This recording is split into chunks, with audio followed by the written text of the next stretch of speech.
So, Chris, you like to say standard brochures. Standard brochureware sites suck is the best way to put it, right? And the reason I say that is because a lot of people take a website and they put it up, and it's typically kind of the about us, what we do, how to contact us, right?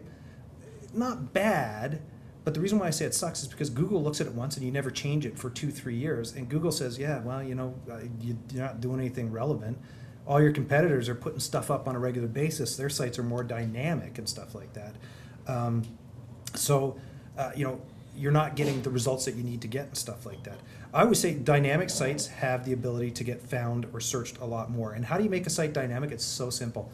Put a section on your site for a blog and try to at least post once a week with just some relevant information. And a blog post seriously does not have to be very long. It only has to be 200 words to 600 words max or something like that. Once again, you know, I'm the poster child of try to do as little as possible. My posts are literally probably 100, 150 words, but I have a video in there as well, so that at least it's got some information that people can find and stuff like that. Yeah, John. Put a link to your blog.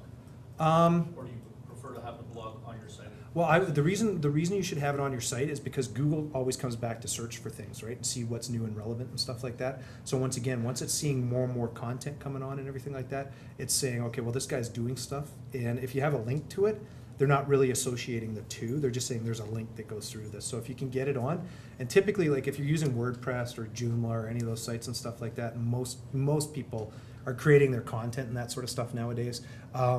It's very easy. Just plug in stuff like that. If I could interject. The other thing is there's static websites which a web developer builds in a graphic arts program and uploads to the site using FTP, which is a technical term for file transfer. And then there's the site that actually operates as a program on the internet, and you can get in there and modify that information on the fly. That's what WordPress sites are, and you can run your own entire website that way. And there's two others that are in that sort of same category, but maybe more powerful for very complex websites. One is Joomla and another is Drupal. Your web developer knows these things.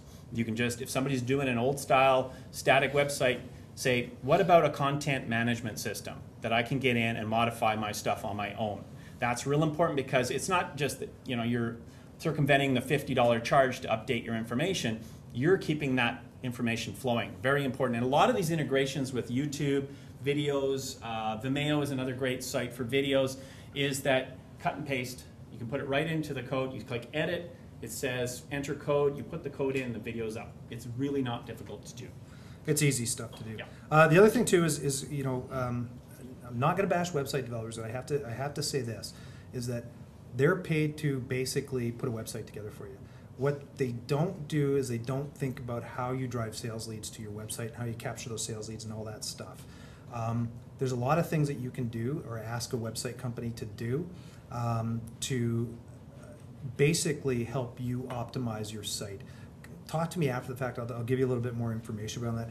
But prime example is I have a client of mine who probably spent about $25,000 creating a website, and his website didn't even hit the mark for what he does, and he was not getting found on Google. And I had to go change a bunch of stuff, and now he's actually getting found. He's with the second and third page of Google, so that's all happened within the last month. It looked great. It looked great, but it did nothing for him. He spent $25,000 and got no sales leads out of it. So you just have to watch out for that sort of stuff.